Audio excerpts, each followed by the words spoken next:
Thank you to Union Pacific for their generous support as a sponsor of the NHI Podcast Network. Tercera realidad, mi libertad. Mi tercera realidad no es vanidad. Un mundo mío es mi sueño. This is NHI Notables with Ernesto Nieto, recorded at the National Hispanic Institute in Maxwell, Texas. Welcome to the next podcast, NHI Notables here at the National Hispanic Institute. This is Ernesto Nieto, President. I'm very pleased to have two very special guests. I shouldn't say guests, members, founders, and different capacities. My wife, Gloria de Leon, is here with us. And because it's very special, it's a very special occasion of having one of our alums come back from New Mexico, a guy by the name of John Rodarte, that Gloria made it a special mission on her part to want to be part of this discussion. And then let me say hello to John Rodarte from Peñasco, Nuevo Mexico, northern New Mexico, who was one of the original participants of the 1988 New Mexico LDZ. So John, welcome. Thank you, Ernie, and thank you, Gloria, for being here. You have no idea how awesome and important it is for me to reconnect with NHI. It's been a long process. Want to thank you both for the opportunity to be here with you guys today. So last night we were in Austin enjoying a dinner with another famous personality by the name of John F. Lopez. And the reason that Gloria invited John was because John was one of the original senior counselors who accompanied us. Other notables that were there were George Rodriguez. At the time, he and Michelle Rodriguez had not yet met. As a matter of fact, George went with me to the airport, as I recall, to go meet Michelle. We know the rest of the story about that. And of course, Julio Cotto is also a person that went to the New Mexico LDZ, where he enjoyed being the lieutenant governor, as memory serves me correct. Yes, and I also staffed a few programs with John in New Mexico. Mm-hmm. That's right. And we also played a couple nerd games, which we won't talk about right now. But yeah, I know John well. So I'm going to ask Gloria to lead off with a question because, Gloria has been the principal architect of the LDZ. And I remember very well us going to New Mexico and our first attempts of being in Santa Fe and going over to St. John's University and eventually ending up at New Mexico or University of New Mexico, where we held the first program. And the history starts at that point and it moves forward. And in the process of this history, we meet very interesting young people, young men and women like John, who in the voice or opinion of Tony Morales, who lives today in the Dallas-Fort Worth community, said he gave one of the most classic speeches and that he still thinks he has a copy of that, John, by the way. Wow. Whenever you gave your speech. And so I asked him to dig into his files and maybe even put it. So, Gloria, I'm going to turn it over to you. Okay, thank you. This is Gloria de Leon. And in 1988, one of the reasons that I was so excited to have John actually come to Maxwell again is that this is the 30th anniversary of the 1988 New Mexico LDZ. It was a pivotal experience for us, and I felt like John could represent the introduction that we had to the students of New Mexico. And we were in New Mexico hosting programs between 1988 to, I think, 2002. So my question to you, John, is here you were a high school student and you were introduced to NHI for the first time. Tell me who you were.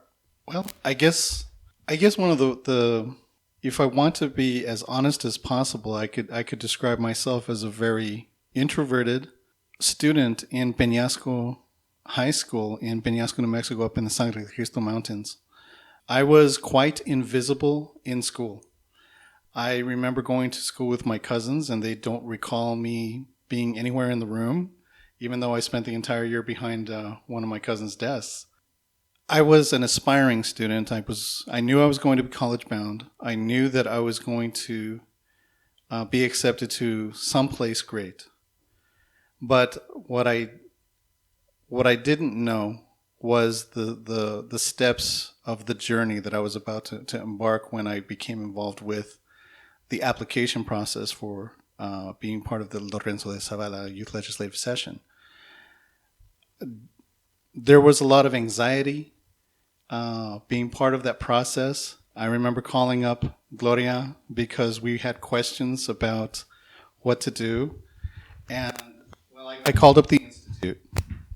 And I was astounded to actually be talking with Gloria de Leon because it was her name and Ernie's name that was on all of the brochures and the applications.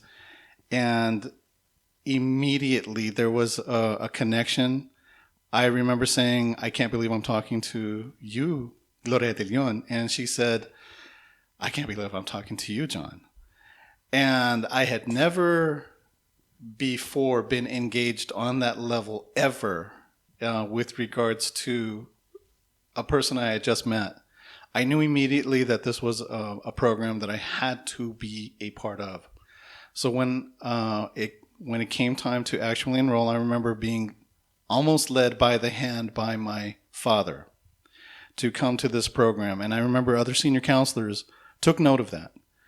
And it took a lot to get me out of my shell. When the program began, it was clear that we were surrounded by people who not only looked like us, but were just as smart, if not smarter than us. They had dreams and aspirations, and absolutely nothing was going to get in their way. And what made all of this possible was the inspiration that we received from both Ernesto Nieto and Gloria de Leon over the course of the program. When we walked in as I probably couldn't, I can't speak for others. I walked in as a meek and humble Hispanic. When I walked out, I was the center of the universe. I swear to you. I think that's great.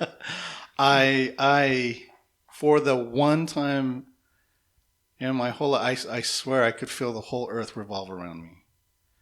That's the kind of impact that came from the program.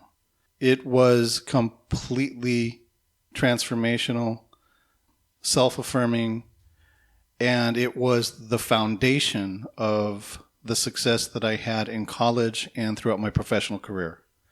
And hands down, I will credit nothing else than that.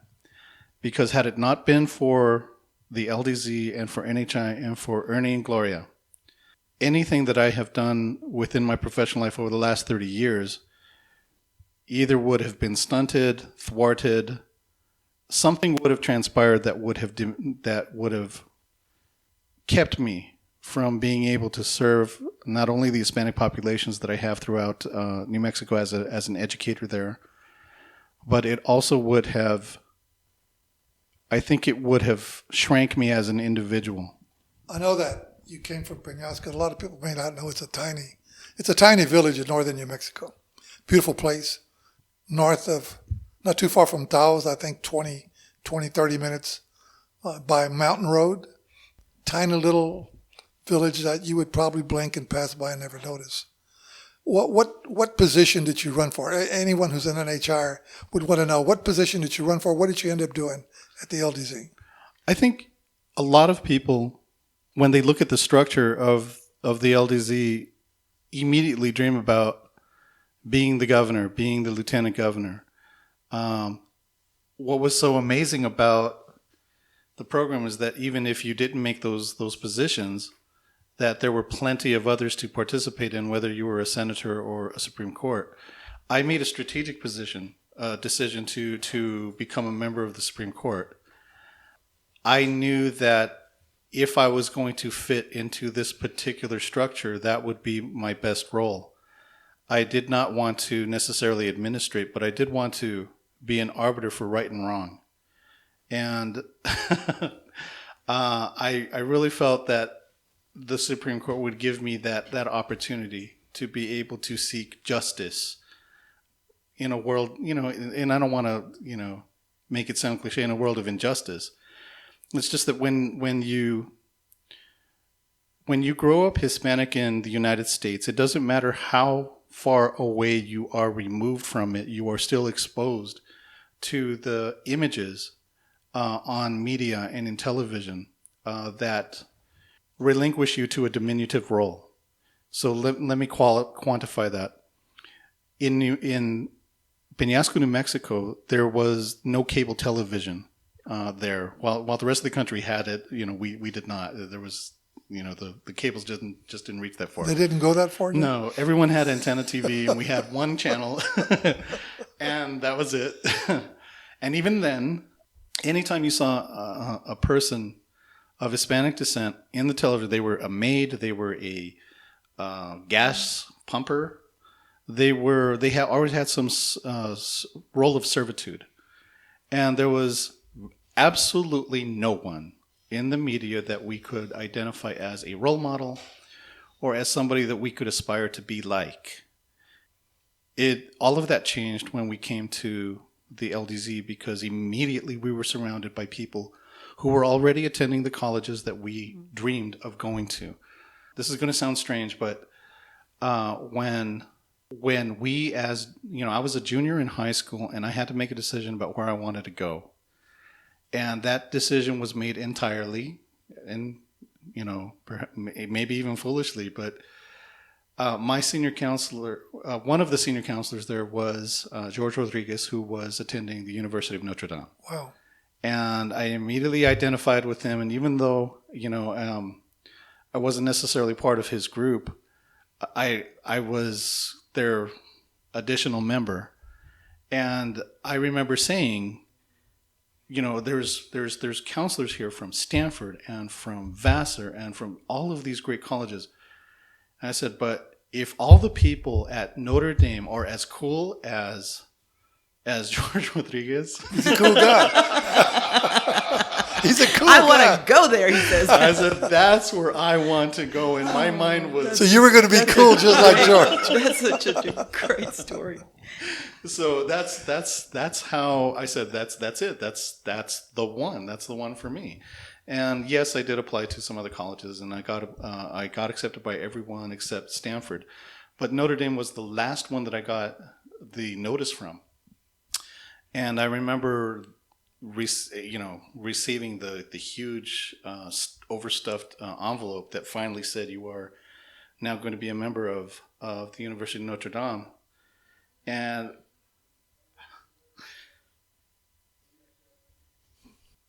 I understand. And that was it. It was the culmination of everything that we had aspired to achieve through NHI. It was the real deal confirmation that, yes, there was nothing on this earth that we could not accomplish. I didn't know at the time what I was going to put my family through, because it wasn't until my brother also went away to another college that I understand what I put the rest of my family through. It was completely heartbreaking to have that separation. But at the same time, we knew that we were doing a tremendous good, and we were taking advantage of an opportunity that we couldn't ignore. So, John, let me ask you, going back to the LDZ, and then I'm going to ask Gloria to kind of consider a question, because last night in our conversations, Gloria made a point of saying, I'm heartbroken that we left New Mexico. And there you were listening to this conversation with us last night at the house and early this morning. And I wanted to get Gloria's views as to why she made that comment and how you might respond. But if you were to say 2 or 3 highlights of your LDZ experience that continue to stick as being important part of that little journey of a week long, what would they sound like? 2 or 3 highlights. Well, if people are going, I think that I would probably end up repeating a lot of what has already been said, in the sense that you don't know what you're getting into, but when you get out, you will not be the same. I remember Gloria mentioning that it's a journey, and no one quite understands that's what they're about to embark on. And it is the most phenomenal, uplifting. It feeds your soul, and it feeds your identity in a way that I've never seen the like. It's never been replicated. I would say that if you are serious about connecting to who you are as a person, as a person of Latino descent in this country or any other country, if you are serious about the relationships and the commitment and the connections that you have to your family and to your community, there is nothing that prepares you more for maintaining that connection in the face of overwhelming competition for your identity. That it will be a source of constant strength and unbreakable fortification against the travails and of life. We have a unique experience that no one else is going to be able to walk this path for us. This is our path. It's been laid out for us as Latino people. No one can take these steps for us. And this is precisely what we need in order to take every step. It's a pathway from the beginning of whenever you start all the way to the end of your life, and you will be eternally grateful, thankful, for everything that happens. And last thing I wanted to say about that is that when being here with you I'm here in deepest gratitude for everything that has transpired with NHI before we were part of the program, after we were part of the program, all the way until now. Mm. Our love for this program is undying. And it is through, out of humility and so much respect that I am in thanks that I'm here. And I want everyone to know that. Everyone who hears this podcast needs to understand that it is a sacred relationship. If there was a word that I would call it, it is something that you're willing to do anything and everything to make any sacrifice. And it's done out of love.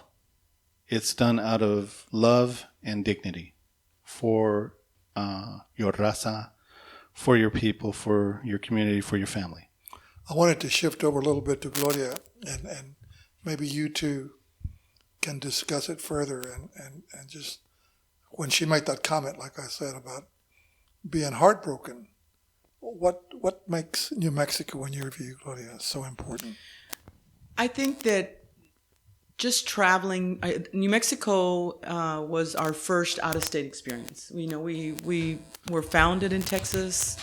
We had a good 5 years of experience, as I said. We're real experts. We were experts by the time we went to New Mexico. 5 years of experience, and particularly with the LDZ, it was our 6th year. And what struck me the most, not only the beauty and the spirituality of that community, of the entire state of New Mexico, but meeting the students. And John, to me, has always been the person that I think of when I think about what is a student from New Mexico, because there was a depth and sincerity and an innocence. I used that word last night, and it's true. Is that as we have known and seen, and we've traveled across the country since 1988. And been exposed to so many different types of individuals, so many different types of backgrounds, the contrast between urban and rural. And is that I know from my personal experience growing up, is that it reminded me so much of the Rio Grande Valley of Texas. Is that, there's this sense of being connected, and you don't lose that connection to your extended family, which was what we were trying to create in the LDZ. We were trying to develop the relationships and the connections, the lifetime continuity of knowing where you came from, who you belonged to, someone that knew you, someone that remembered how you grew up, who your mother and dad were, who your tios were. They could tell stories of you when you were little. I mean, that was something that came through so clearly in New Mexico. And I wish, honestly, that I could say, hey, we came across it in other areas of the country, but we haven't. That's true. We have not encountered that. And so the years that we were in New Mexico, to me, were the happiest, not only because we had like a traveling road show and we did the van and we had, Mad Dog and senior counselors and junior counselors in the van, packed up. And there was just so many exciting things that we did during that time period. But New Mexico was how we would kick off our summer. And it was like the injection that we needed. But more significantly, I think that, and John and I talked about this last night and this morning, and I do want you to talk about it, is that we think in terms of what the long-term implication is of these leadership experiences that NHI has done as the prototype for the type of Latinos and Latino leaders we expect to emerge in this country. And from an ethical and spiritual and just camaraderie. And even moral. And moral, Absolutely is moral. that when you take a look at the role of ethics and all those things, I feel like they exist inside of NHI. We have those young men and women as we see them emerging now. They're there, but I think that we have the opportunity to further define it. And New Mexico is an excellent example in my heart. How do you respond to that, John? I mean, that's quite a description. I'm from Houston, so I'm not one of those caring communities that Claudia talks about. But I was born where I was born, and I support it. Go ahead. I think when everything that Gloria just mentioned, I probably can't speak for anybody but myself, but those lessons that we learned in that 1 week carried through with us all the way through college and through our professional life. And every decision that we made, or that I can say that I made, was about measuring up to the standard of expectation that was established by NHI. I chose to be an educator, and the reason why I chose to be an educator is because originally I intended to stay in Peñasco, New Mexico, and if I was going to serve my community and remain a resident there, I'd have to go into the education field. After I became an educator, it was not just in Peñasco, but also in Pecos, in Las Vegas. In Rowe, New Mexico, we served the communities, and I made a very conscious decision that of all the people that I could serve, it was going to be the people of New Mexico. As I grew in my profession, the decisions that I had to make in terms of services that we were offering and who can and should be served always came down to, are we doing justice to our people? I benefited from the fact that I had a great mother and a great father. We were raised in a place where if you grew up in Peñasco, New Mexico, you may not have wealth, but the thing that you have, in terms of money, but you never, ever saw the world in those terms. We wanted and needed for nothing. There was nothing. There was. How should I put it? There wasn't anything. We had each other. What more could we ask for? That was something that we always knew we couldn't be without. And when we take those values to, I would say, I don't know if you want to call it the real world, if you want to call it the professional world, those are the things. Those are the only things that matter. when the basis of everything that I've done as an educator is the student being served? Are their needs being met? What can we do to make sure that whatever this person needs in order to get from where they are to where they need to be is that responsibility falls on my shoulders. And we were not going to let anyone. We weren't going to fail any of our kids. We knew that the difference between the kids who in a barrio, or folks who are relegated to places where they don't want to be, and the kids who graduate from Harvard and Yale and Princeton. It all just, the only thing that there was no difference between those kids except for the amount of support that they received. I know that I could not have accomplished what I have done without the benefit of my parents, without the benefit of all of the people in NHI, because they don't just provide support. What they do, they have an unconditional love. That's probably its greatest source of strength. That is what gets people from the 20th century into the 21st. That's what gets you from now until kingdom come. And now for a quick break. The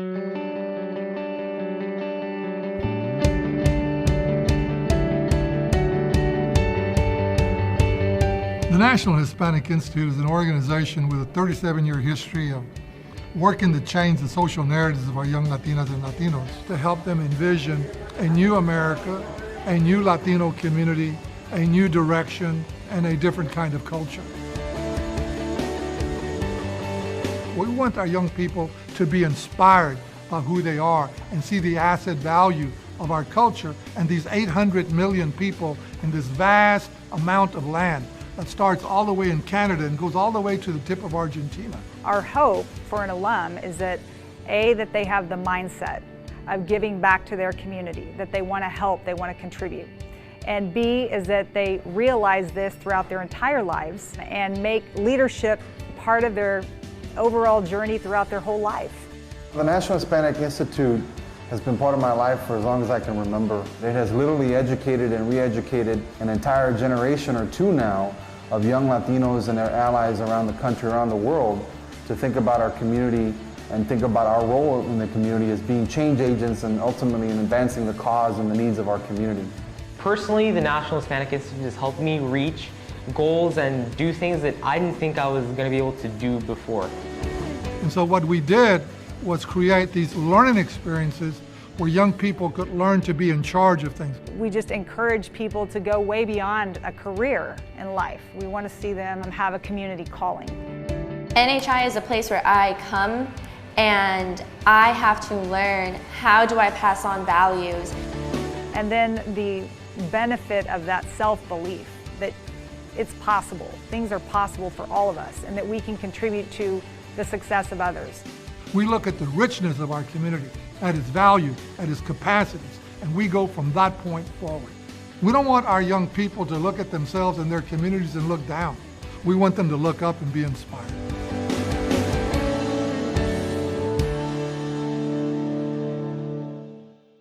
And now back to the conversation. I think that Julio does not want to be eliminated from this discussion. No. And so I want you to chime in and raise whatever questions you want. I too get heartbroken about New Mexico, given that that's where my LDZ was. One thing that you write about Ernesto that I think Gloria was also alluding to is that was the first big move into a new state.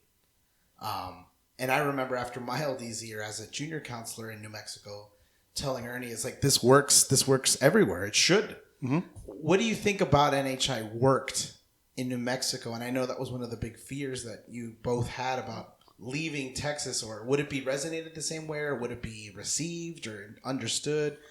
What do you think it was that made LDZ work? That NHI leaving Texas, going into New Mexico, and then from there beyond, that was a first big landmark move for the organization. being a Texas organization going into New Mexico, what do you think about think it? I think it comes down to unconditional acceptance. I think what I think is very hard for Latino people of the United States is that they are not unconditionally accepted. Their entry into everything has a condition. If like completely, like you know, if you want to succeed in academics, you have to give up your proficiency in Spanish. If you want to participate in American communities, you must de-identify with everything that made you Hispanic and walk and talk in the manner of what is expected of an assimilated American. So who you are is invalidated almost, automatically if you want to pursue anything having to do that's in the context of being an American. What was so incredible about LDZ is that, and the New Mexico LDZ in '88, is that we were accepted for who we already are. And I don't think anyone had ever really encountered an environment like that. It was, you did not have to prove anything. You did not have to prove your worth or your, there wasn't a hurdle that you were already a part of it. And I think it was completely shocking to everyone there to discover that it was okay to be them. And from that point on, it was, if there's one thing I think that everyone needs to know, and I think it's been said over and over and over again, no matter what narrative you look at, whether it's a Latino narrative or any kind of non-Latino narrative, people need to belong. And when you find out that all this time, like, you have always belonged, you have always been loved, you have always been supported, and by people you've never even met, it's hard. It's hard to communicate that in words. I want to interject here because I want to make sure that it's included in this recording, because it's a good segue. We kind of went around and you were remembering different people that you've run into and stayed in touch with in New Mexico, and I wanted you to share the story of William, because it represents the residual of how long and how powerful these memories, recollections, stay in the minds of other students from New Mexico. What I can tell you immediately is that all of the people that I've known at the New Mexico LDZ are still my lifelong friends. It does not matter the amount of time that has transpired since then. I know that at any time when I connect with these folks, it's as if 30 years ago was yesterday. I have a spectacular friend. His name is William Chavez, and we both attended the New Mexico '88 LDZ. He was a senator and I was a justice. All of us had a piece of legislation we were trying to advance through the House and the Senate, and he was representing my particular bill. And all of us went through that experience. All of it was great. It was fantastic. But when all was said and done, we still connected. He was from Las Vegas, New Mexico, and every chance that I had, I would visit him until we graduated, and we both went our separate ways. He went to MIT. He became an engineer, and he worked for Sandia National Labs in Albuquerque, New Mexico. And he was there for a long time until the recession hit, and many jobs went away during that time. And Albuquerque is still in recovery of that, but in order to make ends meet for his family, he had to relocate to North Carolina, and he was working there for a while. And then he finally took up residence in Minnesota. But before he moved his family there, he had to come pick up his family here in New Mexico, staying with his family in Las Vegas before he relocated to Minnesota. And he happened to pass by. He told me a story about how he passed by Hokona Hall. So for anyone who doesn't know, Hokona Hall was the residence hall where all of the New Mexico LDZers took place, and it's a very interesting building. It's 2 hexagons connected by one hallway. So the boys were on one side, the girls were on the other. At the University of New Mexico. At the University of New Mexico, and someday we're going to have to relate all of the crazy activities that transpired there. But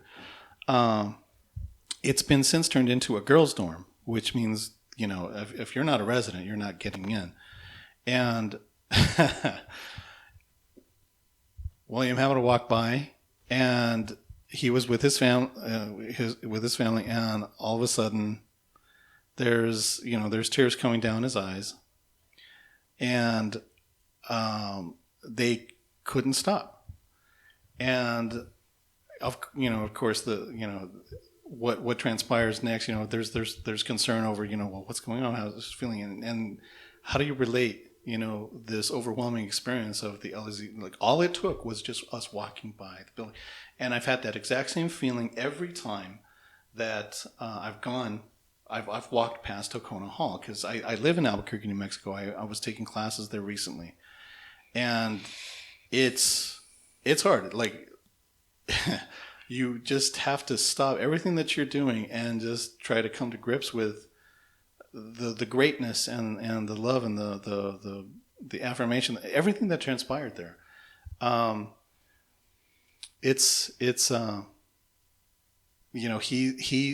Everyone that I've spoken to that's ever gone through it, they say the exact same thing. And we're old already. I mean, we're talking about it. That's 30 years ago already this year, but it doesn't matter. It's that important. It's that fantastic. And Vado Maldonado from Colorado State University used to call it a significant emotional experience, because it's true. It's like that embedded, imprinted, residual that doesn't matter. I mean, I was thinking about the same hall at Colorado State, but I was going to ask you, you and I were having a conversation at our home this morning about the loss that's occurred as a result of NHI no longer being in New Mexico. I know how emotional you are about it. I know how other people have been very emotional about it. And I have asked the question all over and over of, what are we prepared to do, and why, and the listening audience needs to hear this message very clearly. Why are these moments in our development of future leaders for the Latino community, why are these moments so darn important? And what made the LDZ one of those moments in your life? I think what makes the power of LDZ comes from the masterful approach on the part of both the creative input of both yourself and Gloria to achieve something that an objective that there is no other program that does this. Prior to your experience in LDZ, you see the world in limited terms. You need permission from everyone. After the LDZ experience, you realize that the whole world belongs to you, all of it. That there are no obstacles, there's nothing that stops you from doing anything ever. That kind of empowering affirmation is precisely why the presence is required in New Mexico again. As an educator, I am surrounded by hundreds of educational communities that do not impart this lesson on its students. It's not something that is available in a standard education process, and it doesn't transpire in public education or in charter school education. While there are many schools and programs that describe leadership, none of them capture or even really come close to what is available and offered through the NHI experience. And when communities are deprived of that access to that kind of affirmative program, then our state loses the capacity to take advantage of, to develop the dreamers, the ones that are going to bring us forward.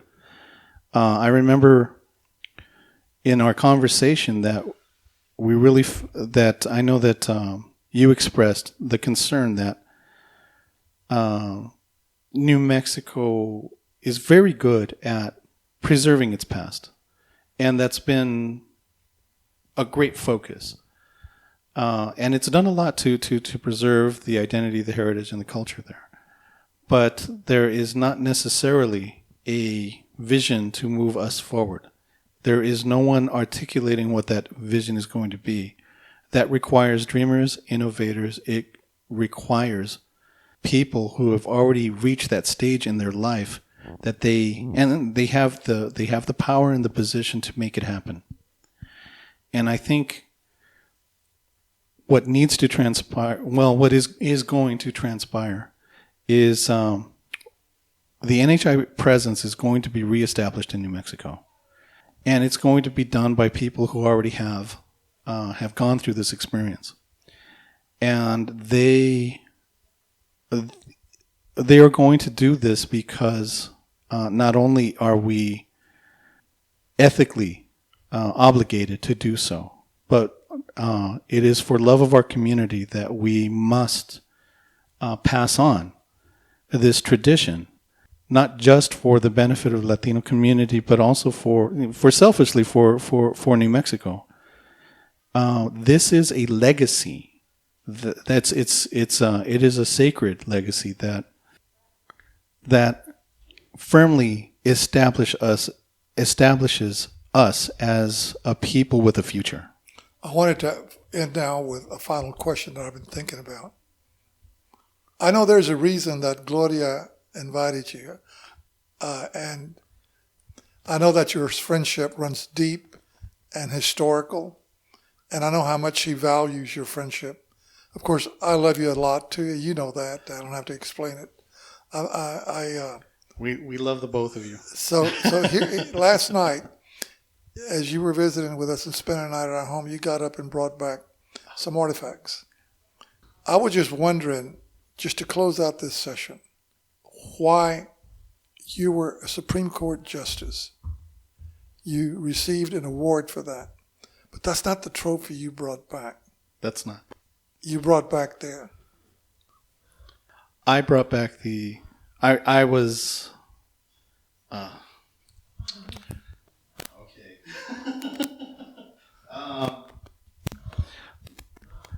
For people who don't know, let me try to explain what happened at the New Mexico LDZ.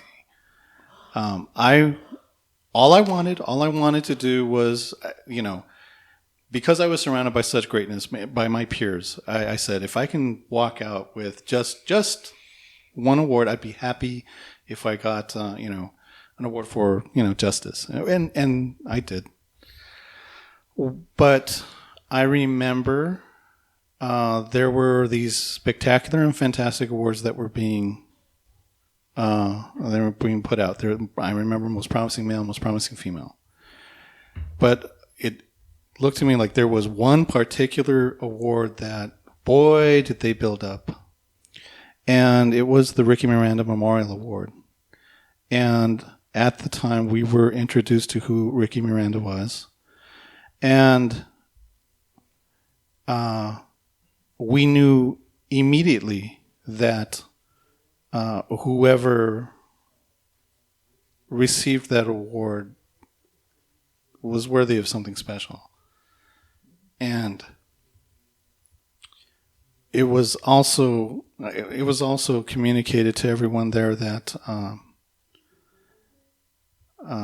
this is something that is selected by the peers. It's not something that's chosen by the folks who are running the show. My parents were there. Everyone's parents were there. We had already seen a life-changing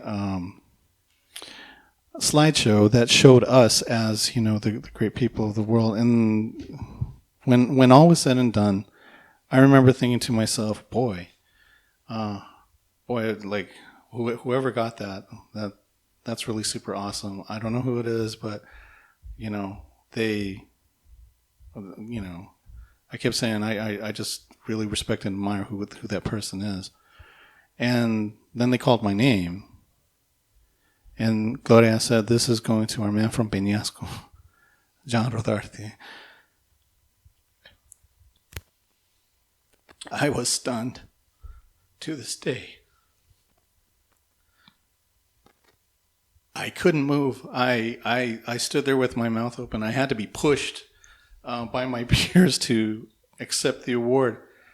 And I thought it was a dream. I couldn't believe that my peers had selected me for that award. I was in the midst of people like Michael Padilla. I was in the midst of people like Carlos Hernandez. I was in the midst of people who I know were going to go on in life and accomplish far more than I could ever do in whatever pathway that I ended up being. But I received that award. And it's been a treasure in my family for all these years.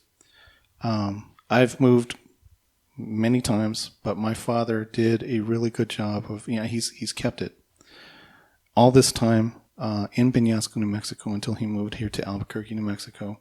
And just before I got on the plane, I said, I have to show Ernie and Gloria that after all this time, the very first one ever given in New Mexico, I still have it.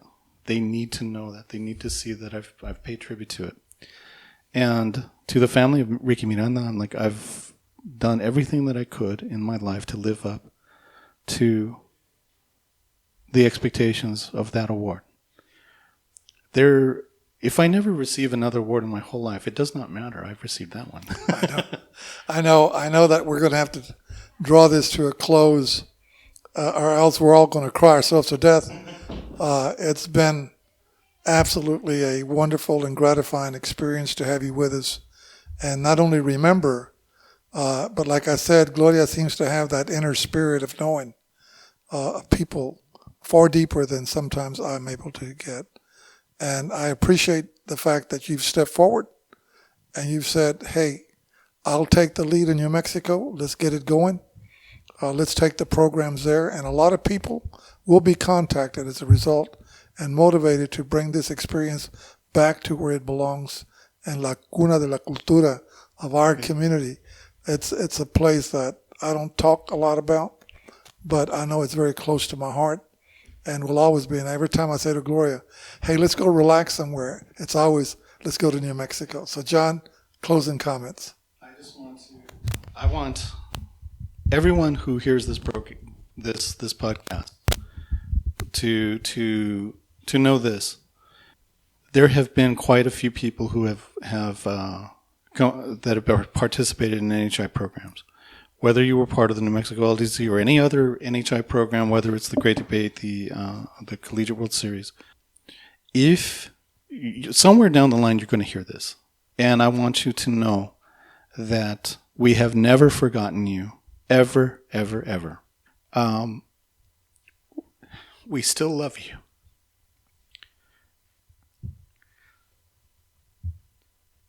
And we want to see you again.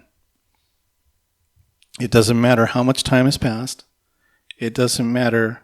None of that stuff matters. It doesn't matter how much time has gone by, how many pounds we've gained, how many wrinkles we've got, how much hair we've lost, anything along that sort. We love you. We want to be with you again.